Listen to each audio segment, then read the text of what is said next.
India Legal presents Courts Roundup.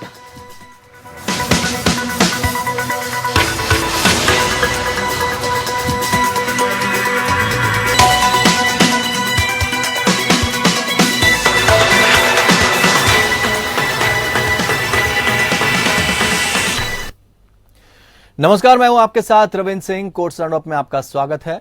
इस bulletin में अगले आधे घंटे में हम आपको कोर्ट से जुड़ी तमाम छोटी बड़ी खबरों से रूबरू करवाएंगे। कोर्ट की कार्रवाई और सुप्रीम कोर्ट से लेकर हाई कोर्ट और लोअर कोर्ट्स तक के फैसलों को आपके सामने रखेंगे। आगे बढ़ने से पहले एक नजर डालते हैं सुर्खियों पर।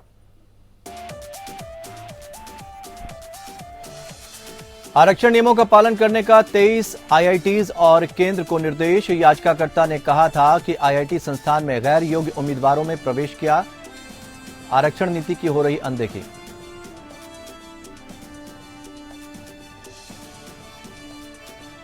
बीएआरसी के सरकारी अधिग्रहण पर सुनवाई करते हुए दिल्ली हाईकोर्ट ने केंद्र और बीएआरसी से याचिका पर मांगा जवाब। केंद्र समेत अन्य पक्षकारों से नोटिस, 6 महीने में देना है जवाब।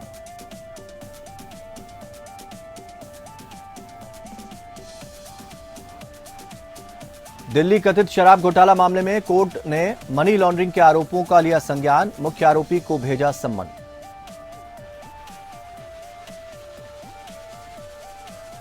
बाहर से आने वालों के इलाज पर दिल्ली हाईकोर्ट ने कहा, इलाज से मना नहीं कर सकते सरकारी अस्पताल वोटर आईडी पर नहीं दे सकते जोर।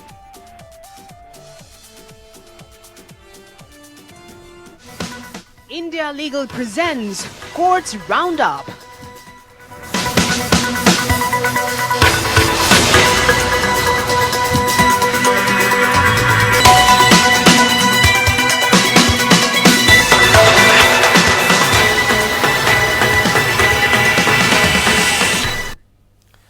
सुप्रीम कोर्ट ने केंद्र आईआईटीज को अध्यापकों की नियुक्ति और रिसर्च डिग्री प्रोग्राम में एडमिशन में 2019 अधिनियम के अनुसार आरक्षण की अनुमति देने का निर्देश दिया है। याचिकाकर्ता ने अपनी याचिका में कहा था कि आईआईटीज में फैकल्टी सदस्यों की भर्ती के लिए पारदर्शी प्रक्रिया का पालन नहीं किया जा रहा है, जिससे संस्थान में गैर योग्य उम्मीदवारों ने प्रवेश किया है।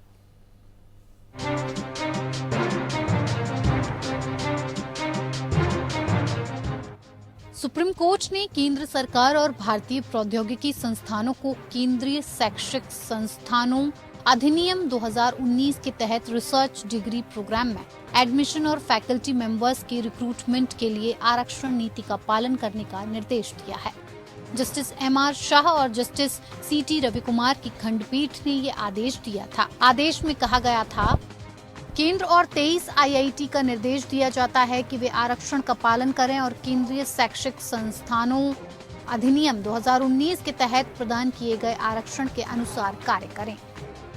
2019 अधिनियम केंद्रीय शैक्षिक संस्थानों में अनुसूचित जाति, अनुसूचित जनजाति, सामाजिक और शैक्षिक रूप से पिछड़े वर्गों और आर्थिक रूप से कमजोर वर्गों के उम्मीदवारों की सीधी भर्ती के लिए आरक्षण प्रदान करने के लिए स्थापित किया गया था।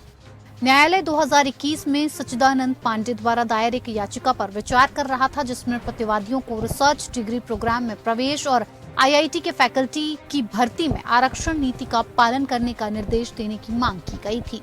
Advocate on record Ashwini Kumar Dubey के माध्यम से दायर याचिका के अनुसार आईआईटी एससी के लिए 15%, एसटी के लिए 17% और ओबीसी के लिए 27% की सीमा तक परिकल्पित 2019 अधिनियम की आरक्षण नीतियों का उल्लंघन कर रहे हैं। कोर्ट की ओर से उत्तरदाताओं से जवाब मांगे जाने के बाद आईआईटी की ओर से केंद्र सरकार ने एक जवाबी हलफनामा दायर किया, जिसमें कहा गया कि 2019 के अधिनियम के अनुसार आईआईटी सहित सभी केंद्रीय शैक्षणिक संस्थानों में आरक्षण प्रदान किया जा रहा है। याचिकाकर्ता का मामला था कि आईआईटी में फैकल्टी सदस्यों की भर्ती के लिए पारदर्शी प्रक्रिया का पालन नहीं किया जा रहा, जिससे संस्थान में गैर योग्य उम्मीदवारों में प्रवेश किया है, जिससे भ्रष्टाचार, पक्षपात और भेदभाव बढ़ने की आशंका है, जिससे भारत की आंतरिक रैंकिंग और तकनीकी विकास प्रभावित होगा। याचिका में ये भी कहा गया है कि रिसर्च प्रोग्राम में प्रवेश लेने और आईआईटी संकाय सदस्यों की नियुक्ति की वर्तमान प्रक्रिया पूरी तरह से असंवैधानिक, अवैध और मनमाना है। याचिका में आरक्षण मानदंडों के उल्लंघन के कारण गैर निष्पादित संकाय की नियुक्ति को रद्द करने और एक पारदर्शी भर्ती नीति तैयार करने की भी मांग की गई है। Bureau report, APN news. 200 crore रुपए की ठगी के आरोपित सुकेश चंद्रशेखर से जुड़े मनी लॉन्ड्रिंग मामले में पटियाला हाउस कोर्ट में सुनवाई हुई। इस दौरान विशेष न्यायाधीश शैलेंद्र मलिक के कोर्ट में पेशी के वक्त सुकेश और अभिनेत्री जैकलिन फर्नांडिस आमने सामने आए। ईडी की तरफ से कहा गया कि सुकेश ने इस रकम को लेकर जानकारी दी थी कि इससे जेल अथॉरिटी को गिफ्ट भेजे गए थे। बी मोहन राज, जिसके साथ सुकेश जेल में रहकर भी संपर्क में रहा, उसके लिए गाड़ी खरीदी गई। कोर्ट ने अर्जी पर इन सभी 26 लग्जरी गाड़ियों को ईडी को सौंपने का आदेश कोर्ट ने दिया। कोर्ट ने दोनों पक्षों से लिखित दलीलें जमा करने के लिए भी कहा।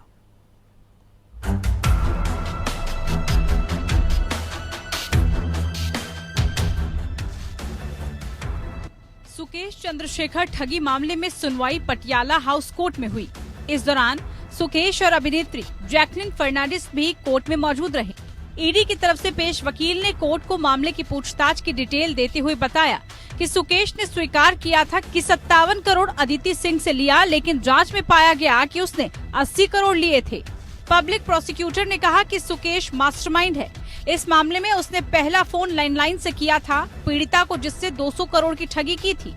ईडी कोर्ट को बताया कि सुकेश ने बताया है कि इस पैसे से गाड़ी, लग्जरी आइटम और गिफ्ट खरीदे गए। ईडी ने चार्जशीट का हिस्सा पढ़ते हुए कहा कि सुकेश चंद्रशेखर की मुलाकात दीपक रामदानी से यूनिटेक के प्रमोटर संजय चंद्र के जरिए हुई। सुकेश ने दीपक रामदानी के जरिए अदिति सिंह से 57 करोड़ लिए थे। वहीं शिवेंद्र मोहन सिंह और मलविंदर से भी उनकी मुलाकात हुई, जिस दौरान उनकी जमानत को लेकर बात हुई। ईडी ने कोर्ट को बताया कि सुकेश ने खुद कबूला है कि 57 करोड़ कलेक्ट किए हैं। वहीं सुकेश से मोबाइल और कुछ सामान भी जब्त किए गए। सुकेश चंद्रशेखर और जैकलिन के वकीलों की मांग पर कोर्ट ने ईडी को उन आरोपों पर शॉर्ट नोट्स देने के लिए कहा है जिनके सबूत मौजूद हैं, जिससे कोर्ट आए आरोपियों की दलीलें सुनी जा सके। कोर्ट ने दोनों पक्षों से लिखित दलीलें जमा करने को कहा है। साथ ही इस मामले में एक अन्य आरोपी पिंकी ईरानी के मोबाइल फोन की फॉरेंसिक रिपोर्ट अभी तक न जमा होने का मामला कोर्ट के समक्ष उठाते हुए कहा गया है कि उसके वॉइस सैंपल की रिपोर्ट का अभी भी इंतजार है। इस पर कोर्ट ने कहा कि जीएफएसयू गुजरात से फॉरेंसिक जांच की रिपोर्ट को अगली सुनवाई से पहले कोर्ट में जमा कराने का निर्देश दिया। ईडी की तरफ से मनी लॉन्ड्रिंग से जुड़े प्रॉपर्टी अटैच करने की मांग की गई है। ईडी की ओर से कहा गया है कि प्रॉपर्टी में 26 कार भी शामिल हैं, जो इसी धोखाधड़ी के पैसे से खरीदी गई थी। कोर्ट ने अर्जी पर इन सभी 26 लग्जरी गाड़ियों को ईडी को सौंपने का आदेश कोर्ट ने दिया है। साथ ही कोर्ट ने जैकलिन फर्नांडिस को 23 सितंबर से 5 जनवरी तक विदेश जाने की भी अनुमति मांग वाली अर्जी पर कोर्ट ने सुनवाई 22 दिसंबर को 12:30 बजे के लिए तय की थी। वहीं सुकेश की तरफ से कोर्ट ने कहा कि मुझ पर प्रेशर बनाया जा रहा है। उसने कहा कि उसने इसके लिए कई एप्लीकेशन दी है, लेकिन जेल से ऐसा नहीं करने दिया जा रहा है। इस मामले पर आदेश जारी करते हुए कहा गया है कि जेल अथॉरिटी को दी गई अर्जी को मंडावली जेल प्रशासन को कोर्ट के सामने पेश करे। इसके अलावा प्रशासन उसकी सुरक्षा को भी सुनिश्चित करे। Bureau report, APN news. BRC के सरकारी अधिग्रहण की मांग वाली याचिका पर दिल्ली हाई कोर्ट ने केंद्र सरकार से जवाब मांगा है। बीआरसी के सरकारी अधिग्रहण के अलावा याचिका में भारतीय मानक ब्यूरो यानी बीआईएस अधिनियम 2016 के सख्त कार्यान्वयन और अनुपालन की मांग की गई है। जवाब दाखिल करने के लिए 6 सप्ताह का समय दिया गया है। मामले की अगली सुनवाई 28 अप्रैल 2023 को होगी।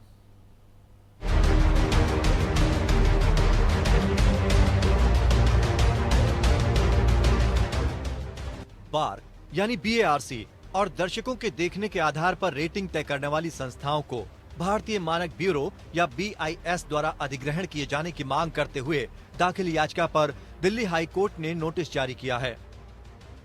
दिल्ली उच्च न्यायालय ने केंद्र सरकार और ब्रॉडकास्ट ऑडियंस रिसर्च काउंसिल या बीएआरसी से उस याचिका पर जवाब मांगा जिसमें टेलीविजन दर्शकों के मापन के आंकड़ों के लिए जिम्मेदार निकाय के सरकारी अधिग्रहण की मांग की गई थी। दिल्ली हाई कोर्ट ने केंद्र, बीआईएस, बीएआरसी, MEITY यानी ministry of electronics and information technology, DIIPT यानी department for promotion of industry and internal trade समेत अन्य पक्षकारों से मामले पर अपना जवाब दाखिल करने को कहा है। अदालत ने सभी प्रतिवादियों को अपनी प्रतिक्रिया दर्ज करने के लिए 6 सप्ताह का समय दिया और मामले को 28 अप्रैल 2023 को आगे की सुनवाई के लिए सूचीबद्ध किया। बीएआरसी के सरकारी अधिग्रहण के अलावा याचिका में भारतीय मानक ब्यूरो यानी BIS अधिनियम 2016 के सख्त कार्यान्वयन और अनुपालन की मांग की गई है। दरअसल veterans forum for transparency in public life की ओर से दिल्ली हाईकोर्ट में दाखिल याचिका में टीआरपी रेटिंग और ऑडियंस मापन के नियंत्रण में निजी संस्थाओं को अवैध और BIS अधिनियम के उल्लंघन करने का आरोप लगाया गया है। याचिका में सरकार द्वारा भारतीय मानक ब्यूरो अधिनियम 2016 को गलत तरीके से लागू करने का तर्क दिया गया है। याचिका में तर्क दिया गया है कि भारतीय मानक ब्यूरो 2016 के अधिनियम स्पष्ट रूप से कहता है कि एक सरकारी निकाय के रूप में BIS सामानों, लेखों, प्रणाली और सेवाओं के मानकीकरण के लिए जिम्मेदार है, जिसमें दर्शकों की रेटिंग सेवाएं भी शामिल होनी चाहिए। अधिनियम शिक्षा, स्वास्थ्य, विज्ञापनों के साथ साथ टेलीविजन दर्शकों के मापन के क्षेत्र में विभिन्न प्रक्रियाओं और सेवाओं के लिए मानकों के विकास के लिए एक राष्ट्रीय निकाय की स्थापना का प्रावधान करता है। जनहित याचिका में तर्क दिया गया कि वर्तमान में इन कार्यों को अराजकता और भ्रष्टाचार के लिए अग्रणी निकायों द्वारा किया जा रहा है, जो बड़े पैमाने पर जनता और दर्शकों को प्रभावित कर रहा था। उच्च न्यायालय के समक्ष पहले दायर इसी तरह की याचिका का निस्तारण किया गया था, जिसमें केंद्र सरकार को एक प्रतिनिधित्व के रूप में निर्णय लेने का निर्देश दिया गया था। हालांकि अदालत को बताया गया कि सरकार ने इस संबंध में कोई कार्रवाई नहीं की है या कोई सकारात्मक कदम नहीं उठाया है। Bureau report. राजधानी की एक विशेष अदालत ने दिल्ली आबकारी नीति मामले के किंगपिन में से एक के खिलाफ मनी लॉन्ड्रिंग के आरोपों का संज्ञान लिया है। उनके सामने पेश किए गए मौखिक और दस्तावेजी साक्ष्य आधार पर विशेष न्यायाधीश M.K. नागपाल ने पाया कि 5 आरोपी Sameer Mahendru, messrs Khao Gali restaurant private limited, messrs Bubbly beverages private limited, Indo spirits और messrs Indo spirit distribution limited प्रत्यक्ष या अप्रत्यक्ष रूप से मामले में कथित अपराध की आय के उत्पादन, छुपाने या कब्जे में शामिल थे। अदालत ईडी द्वारा 26 नवंबर को दायर एक अभियोजन शिकायत पर सुनवाई कर रही थी, जिसमें 5 आरोपियों के खिलाफ मनी लॉन्ड्रिंग के आरोप शामिल थे। सीबीआई ने पहले 2021-22 के लिए दिल्ली आबकारी नीति को तैयार करने और लागू करने में कथित अनियमितताओं के संबंध में मामला दर्ज किया था। उपराज्यपाल वीके सक्सेना द्वारा 20 जुलाई 2022 को शिकायत करने के बाद मामला दर्ज किया गया था। सीबीआई ने दिल्ली आबकारी नीति घोटाला मामले में गिरफ्तार विजय नायर, अभिषेक बोनीपल्ली और 5 अन्य आरोपियों के खिलाफ आरोप पत्र दाखिल किए थे। दिल्ली के उप मुख्यमंत्री मनीष सिसोदिया का नाम इस चार्जशीट में नहीं था। मनीष सिसोदिया सीबीआई की प्राथमिकी में नामजद हैं।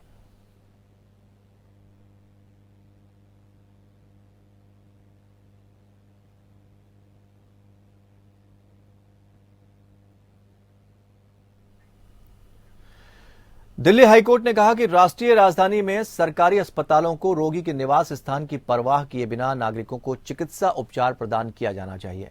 अस्पताल वोटर आईडी पर जोर नहीं दे सकते। न्यायमूर्ति प्रतिभा M सिंह ने बिहार के एक निवासी की याचिका पर सुनवाई करते हुए कहा कि अस्पताल बाहर से आने वालों को इलाज से इनकार नहीं कर सकते।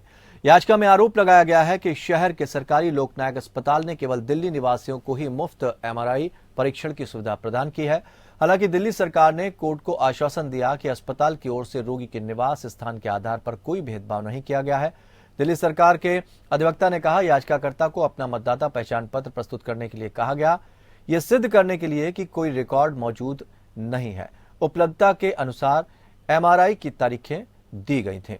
वहीं दूसरी ओर याचिकाकर्ता के अधिवक्ता अशोक अग्रवाल ने कहा, अस्पताल ने बाहरी लोगों के प्रति भेदभावपूर्ण रुख अपनाए हुए याचिकाकर्ता के घुटने के MRI स्कैन के लिए जुलाई 2024 तारीख दी थी। याचिकाकर्ता ने दावा किया कि दिल्ली के मतदाता पहचान पत्र रखने वाले लोगों को त्वरित उपचार दिया गया और बाहरी लोगों को लंबी तारीखें दी गई। मुंबई अहमदाबाद की बात करते हैं। Mumbai Ahmedabad high speed rail परियोजना के लिए भूमि अधिग्रहण को चुनौती देने वाली गोदरेज एंड बायस द्वारा दायर याचिका पर बॉम्बे हाईकोर्ट ने अपना फैसला सुरक्षित रख लिया है। National high speed rail corporation limited या NHSRCL की ओर से पेश हुए अतिरिक्त सॉलिसिटर जनरल अनिल सिंह ने अदालत से कहा कि जो जमीन अभी भी गोदरेज के कब्जे में है उसे माप करने के लिए सौंपा जा सकता है। जस्टिस RD धानुका और MM सथाई की खंडपीठ ने हालांकि NHSRCL को कुछ और समय के लिए रोक लगाने को कहा, क्योंकि वे पहले ही इतना लंबा इंतजार कर चुके थे। राज्य अधिग्रहण प्राधिकरण की ओर से पेश हुए पूर्व महाधिवक्ता आशुतोष कुंभकोनी ने बताया कि भूमि अधिग्रहण अधिनियम की धारा 38 में कहा गया है कि एक अधिग्रहण पुरस्कार पारित होने के बाद संबंधित अधिकारियों को 3 महीने के भीतर कब्जा सौंपना होगा।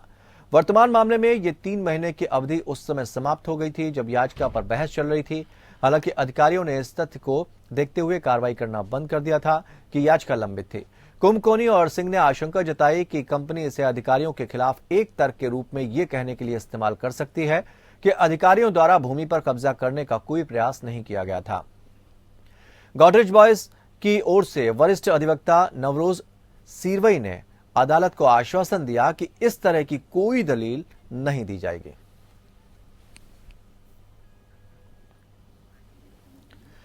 दिल्ली उच्च न्यायालय ने कहा कि वो जनवरी में सूचना के अधिकार अधिनियम के तहत निवेश और लागत के बारे में सूचना से इनकार को चुनौती देने वाली याचिकाओं पर सुनवाई करेगा, जो कोविड-19 के खिलाफ भारत के स्वदेशी टीके कोवैक्सीन को विकसित करने में थे।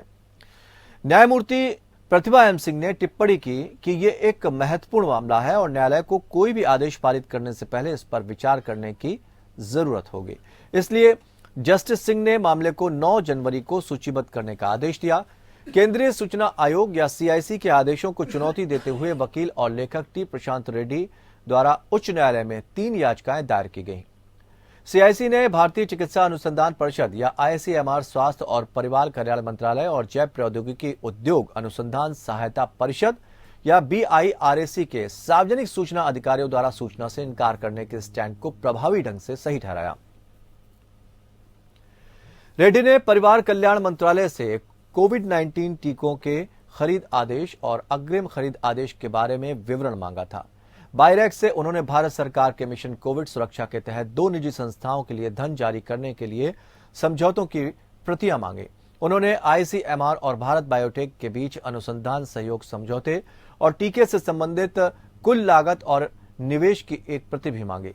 हालांकि आरटीआई अधिनियम की धारा 8(1)(a) और 8(1)(d) का हवाला देते हुए उन्हें सूचना देने से मना कर दिया गया।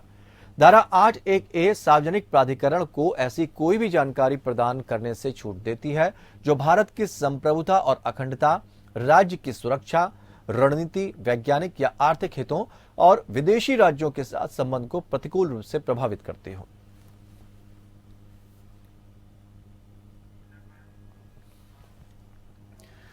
गुजरात हाईकोर्ट ने मौखिक रूप से राज्य सरकार से राज्य में आवारा मवेशियों की समस्या के संबंध में कुछ कार्रवाई करने को कहा। हाईकोर्ट ने यह टिप्पणी ये देखते हुए की कि यह खतरा अनुमान से बाहर हो गया है। चीफ जस्टिस अरविंद कुमार की अगुवाई वाली पीठ ने एडवोकेट जनरल से कहा, राजकोट में रक्षाकर्मी पर हमला किया गया और उसकी हालत गंभीर है। यही मैंने टीवी पर देखा। यह मवेशी खतरे का मुद्दा बहुत बढ़ गया है, इसके लिए कुछ किया जाए। इसके जवाब में राज्य के एडवोकेट जनरल ने पीठ की टिप्पणी से सहमति जताई और आश्वासन दिया कि राज्य इस संबंध में कार्रवाई करेगा। अनिवार्य रूप से बेंच वर्तमान में अहमदाबाद और गुजरात के अन्य प्रमुख शहरों में आवारा मवेशियों के खतरे से संबंधित मुद्दों को उठाने वाली याचिकाओं पर सुनवाई कर रही है। मामला सुनवाई के लिए आया तो राज्य ने इस मामले में इस आधार पर स्थगन की मांग की कि वो वकील और पार्टी इन पर्सन याचिकाकर्ता अमित पांचाल द्वारा दिए गए सुझावों पर विचार कर रहा है, जिन्होंने अवमानना याचिका में आवारा मवेशियों की समस्या को नियंत्रित करने के लिए राज्य के अधिकारियों को निर्देश देने वाले गुजरात हाईकोर्ट के आदेश के गैर कार्यान्वयन का आरोप लगाया है।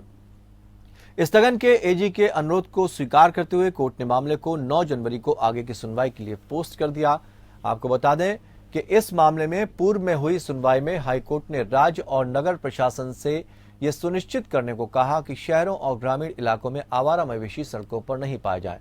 अक्टूबर 2022 में कोर्ट ने नरौदा में गाय की चपेट में आने से एक व्यक्ति की मौत पर भी संज्ञान लिया। दरअसल हाईकोर्ट ने सख्त टिप्पणी करते हुए कहा कि आवारा पशुओं की समस्या से निपटने के लिए राज्य सरकार के प्रयास काफी हद तक कागजों पर ही रह गए हैं।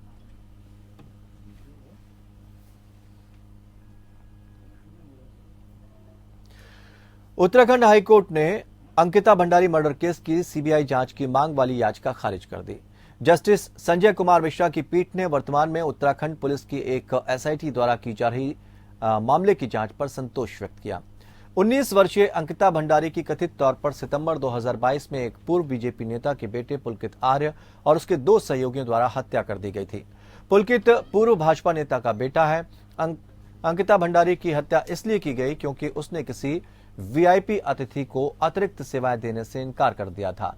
इसके बाद जागो उत्तराखंड साप्ताहिक समाचार पत्र के मुख्य संपादक आशुतोष नेगी ने मामले की सीबीआई जांच की मांग वाली याचिका दायर की थी। याचिका में दावा किया गया कि बीजेपी विधायक रेणु बिष्ट ने रिजॉर्ट को गिराने का आदेश दिया ताकि मामले से जुड़े सबूतों को नष्ट किया जा सके। तीनों आरोपियों को 23 सितंबर को गिरफ्तार किया गया और जब पुलिस ने पूछताछ की तो उन्होंने कथित तौर पर हत्या की बात कबूल कर ली। 24 सितंबर को उसका शव उत्तराखंड के ऋषिकेश में चिल्ला नहर से बरामद किया गया। घटना के तुरंत बाद यमकेश्वर से भाजपा विधायक रेणु बिष्ट की उपस्थिति में रिजॉर्ट को तोड़ने की कार्रवाई की गई थी। आरोपी पुलकित आर्य के पिता विनोद आर्य को हत्या का मामला सामने आने के तुरंत बाद ही बीजेपी से निकाल दिया गया था। 3 दिन पहले एसआईटी ने इस मामले में चार्जशीट दायर की थी, जिसमें पुलकित आर्य और 2 अन्य को मुख्य आरोपी बनाया गया था। तो कोर्ट राउंडअप में फिलहाल इतना ही, लेकिन खबरों का सफर लगातार जारी रहेगा। जुड़े रहिए हमारे साथ। India Legal presents Courts Roundup.